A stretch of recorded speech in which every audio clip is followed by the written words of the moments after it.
Donc, je m'appelle Marine Calmé, je suis avocate de formation, juriste spécialisée sur les questions de droit de l'environnement et des peuples autochtones.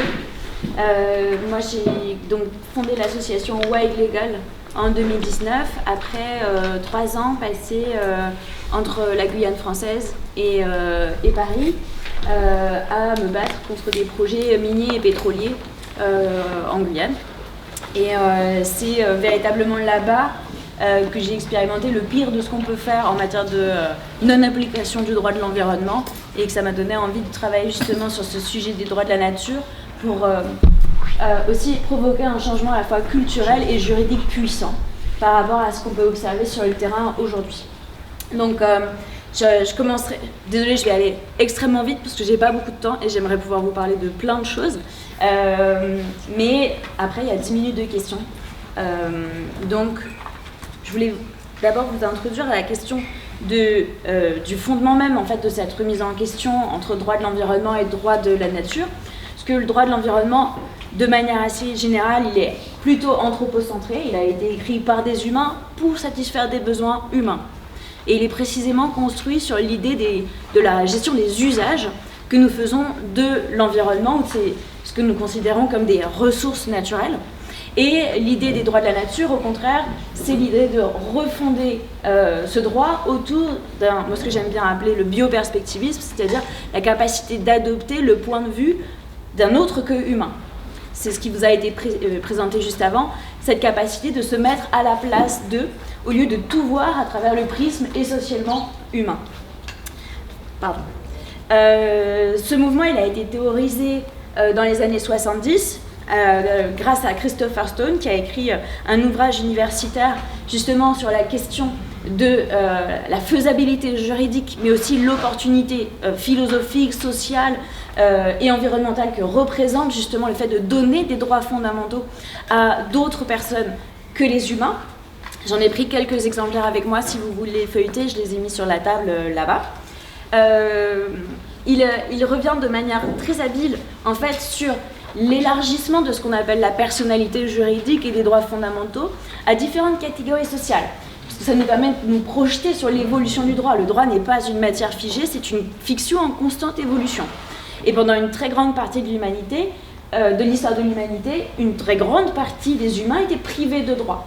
L'esclavage, c'était la négation de toute forme de personnalité et de droits fondamentaux à une très grande partie des êtres humains, pour des besoins tout à fait utilitaristes. Encore une fois, c'est que pour justifier leur exploitation, eh bien, on les a dépossédés de ce statut de personne et esclavagisés. Et Christopher Stone remet aussi en perspective l'évolution, petit à petit, des droits des femmes, qui elles aussi étaient considérées, parce que en fait, l'homme s'est attribué la femme pour ses fonctions reproductrices, était considérée elle aussi comme alors en France comme attribuée en fait, au statut des fous, des enfants, et donc placée sous la tutelle du père ou du mari, parce qu'on justifiait pour des raisons biologiques, aujourd'hui qu'on considère infondées, que la femme était inférieure à l'homme. Et donc Christopher Stone essaie comme ça de mettre en perspective l'évolution du droit en disant bien, regardez, finalement, le statut de personne n'a rien de figé dans le temps. D'ailleurs, constamment, au regard de l'histoire de notre société, ce statut a bougé pour inclure de nouvelles personnes. Et c'est pour ça que je parle d'extension progressive des frontières de notre société. Il rappelle aussi de manière assez habile que le droit est une fiction juridique qui peut donc aussi créer spontanément de nouvelles formes de collectifs en fonction des usages. Il rappelle par exemple que les entreprises sont en fait des formes juridiques très nouvelles au regard de l'histoire du droit, mais même que les États sont quelque chose qui n'existait pas il y a encore quelques centaines d'années. À l'époque où les rois signaient en leur nom et pour leur peuple toutes les conventions, contrats ou accords, eh bien aujourd'hui c'est la nation. Le président français représente la nation et non lui-même, et il ne parle pas évidemment en son nom personnel, mais bien parce qu'il a été élu.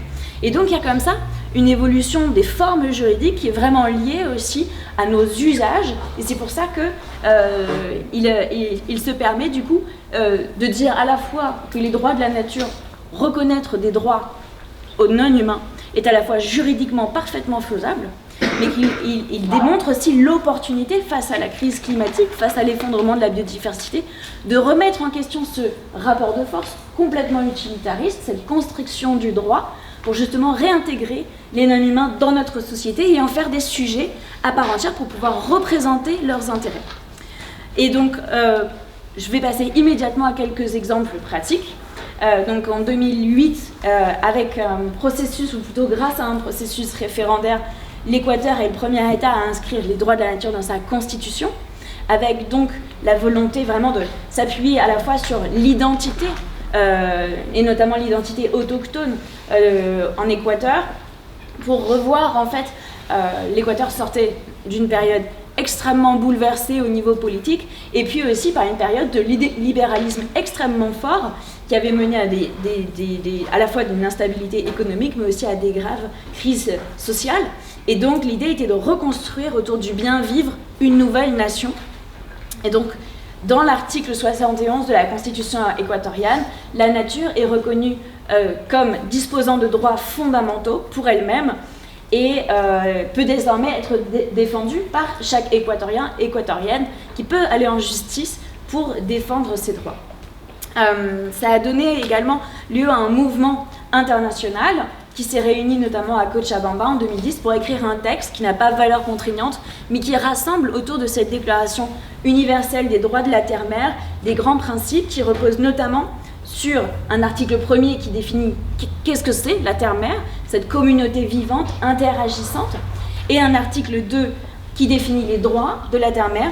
Ils ne sont pas cités dans leur intégralité, c'était beaucoup trop long, mais vous pouvez retrouver ce texte sur le site internet, plutôt sur internet en tapant Déclaration universelle des droits de la terre-mère. Et il y a un article 3 qui, pour le coup, pose les bases des obligations des êtres humains vis-à-vis de la nature. Et donc, dans ces 3 articles, cette Déclaration universelle des droits de la terre-mère avait pour ambition de porter ce texte devant les Nations Unies pour devenir un texte de référence au niveau international. Ce n'est pas encore arrivé. En revanche, il faut savoir qu'il y a un bureau au sein des Nations Unies qui s'appelle Harmony with Nature, qui est un bureau permanent qui justement fait un suivi régulier de la propagation des droits de la nature dans le monde. En revanche, les droits de la nature commencent à rentrer dans des textes internationaux, comme par exemple récemment, et je pense que vous l'avez suivi, les négociations autour de la protection de la biodiversité, avec donc la citation désormais des droits de la nature comme un outil efficace dans la protection de la biodiversité dans les États qui reconnaissent les droits de la nature. Donc il y a inscrit désormais noir sur blanc dans ce cadre mondial de la biodiversité que les droits de la nature font partie intégrante des solutions pour protéger la biodiversité.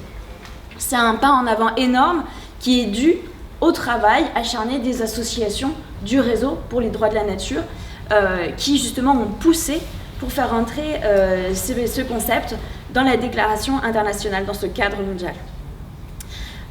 J'aime bien cette décision sur la Colombie, il y en aurait plein d'autres à vous citer, mais celle de Justicia, elle est intéressante parce qu'en fait elle mêle droit humain et droit de la nature. Ce sont des jeunes qui sont allés en justice pour faire reconnaître la violation de leur droit à la santé, de leur droit à la vie, du fait de l'absence de lutte concrète de l'État colombien contre la déforestation.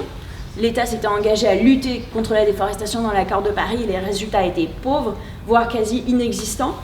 Et ces citoyens sont donc allés en justice et la Cour suprême leur a donné raison en reconnaissant d'une part la violation de leur droit à la vie et à un environnement sain, mais aussi les violations de la forêt amazonienne en elle-même comme sujet qui aurait dû être protégé par l'État.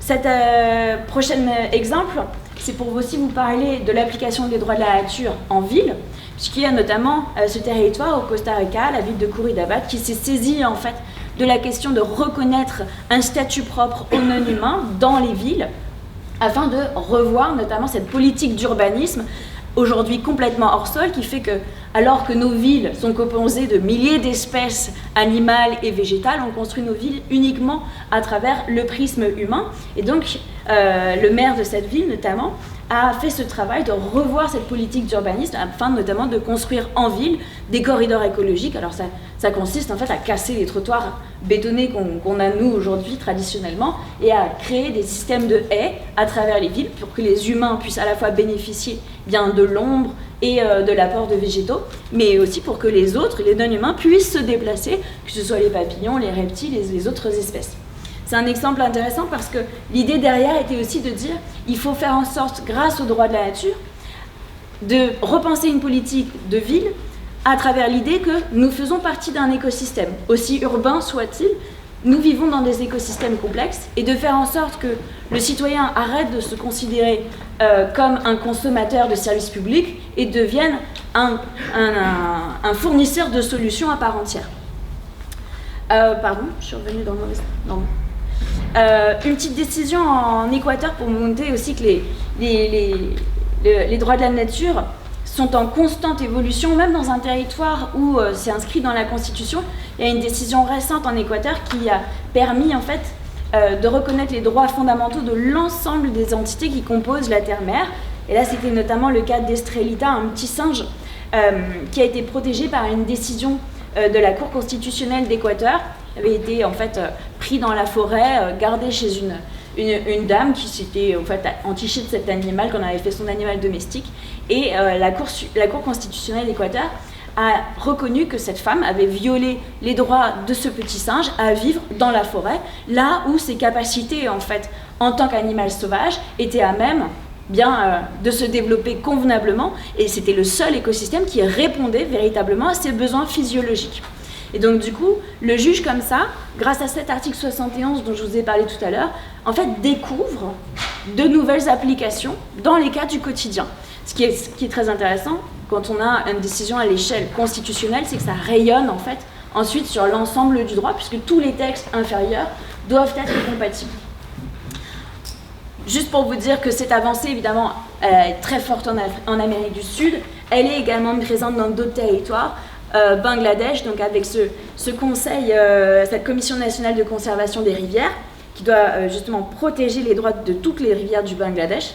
Il y a des décisions intéressantes en Inde, au Pakistan, etc. Aussi en Afrique, même si c'est plus lent, avec en Ouganda une loi en 2019 pour l'inclusion des droits de la nature et la reconnaissance justement du statut de gardien pour certaines personnalités, notamment dans les zones de sites sacrés en Ouganda. Donc ça, c'est une petite map pour vous montrer un petit peu comment le mouvement est en train de se propager partout dans le monde. Et notamment, vous le voyez là avec l'Europe, puisque c'est quand même la question aussi qui nous amène donc avec la reconnaissance des droits de la Mar Menor, cette lagune salée en Espagne, c'est vraiment la première fois que les droits de la nature s'imposent sur la scène du droit sur le continent, avec la création donc d'un organe de tutelle composé notamment de gardiens chargés justement de définir les politiques afin de rétablir un rapport de force convenable entre les intérêts des agriculteurs, des promoteurs immobiliers et les intérêts de cette lagune qui ont été violés pendant des années malheureusement, ce qui avait mené à une dégradation écologique sévère. Et en France aussi, les choses avancent, donc notamment avec l'introduction des droits de la nature dans le nouveau code de l'environnement des îles Loyauté. Les îles Loyauté, donc c'est une province qui est rattachée à la Nouvelle-Calédonie, qui, de par son statut de territoire outre-mer, bénéficie de la possibilité d'écrire son propre droit, et donc en accord aussi avec les principes fondamentaux kanak, ont été inscrits donc la possibilité de reconnaître une personnalité juridique dotée de droits propres à des écosystèmes. Et donc là, au mois de juillet et août, ils vont adopter une autre partie de ce code de l'environnement qui va venir le compléter, notamment sur la protection des espèces, et qui permettra de protéger plus particulièrement certains droits de certaines entités naturelles et de les doter de gardiens, puisqu'ils ont en fait un lien totémiste à la nature, donc ils se reconnaissent eux-mêmes comme frères de certaines espèces animales, comme les requins, les tortues, etc. Et donc désormais ces entités vont être dotées d'une représentation humaine, et on parle là d'un territoire français, même si c'est bien éloigné de chez nous. Donc pour vous toucher 2 mots sur ce qui m'amène ici aujourd'hui, c'est que nous, on fait avec l'association Wild Legal une expérimentation partout en France.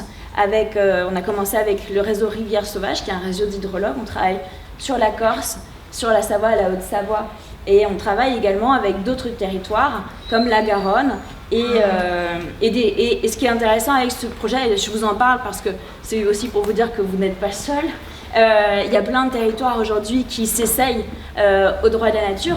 On accompagne à la fois des associations sur le terrain, notamment en Haute-Savoie, mais aussi directement des agents de collectivité comme en Corse, pour travailler sur les droits du Taravo, sur la Garonne aussi avec des élus, et la semaine prochaine on rencontre, alors c'est un peu comme vous, ils ont créé une assemblée en fait des citoyens de Haute-Garonne qui veut travailler sur les droits de la Garonne aussi, on va les accompagner juridiquement. Tout ça pour dire qu'il y a plein de territoires qui ont envie de le faire aujourd'hui, et je suis donc très contente d'être là avec vous aujourd'hui, même si je dois faire une présentation ultra courte. Je finis avec 2 slides, parce qu'on m'avait demandé les enjeux, un peu, justement, clôturer un peu sur les enjeux politiques aussi.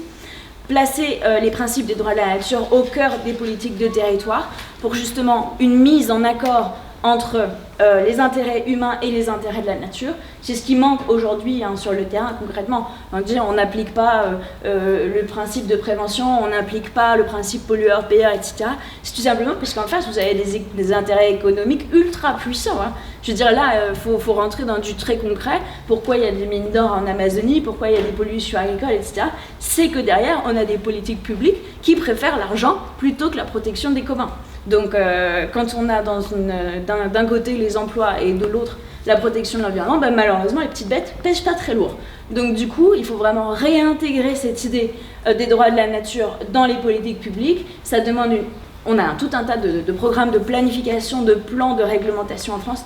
Nous, on a fait le pari justement de passer par les PLU, dans les plans locaux d'urbanisme, par les SAGE, les SDAGE, donc tout ce qui est schéma d'aménagement, pour réintégrer les droits de la nature dans des outils. Donc là, on travaille par exemple avec des chartes, sur des chartes de parcs, sur des décrets de réserve naturelle.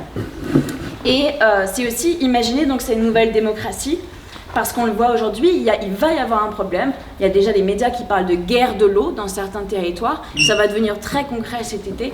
Si on ne désamorce pas ces conflits en amont, et c'est mon analyse, en prenant du recul pour éviter que l'ensemble de notre discours se focalise sur les conflits d'usage, pour ressortir notre discours de conflit, c'est de se dire quelles sont les capacités biologiques de nos écosystèmes, pas quels sont les usages humains que nous faisons de nos ressources naturelles.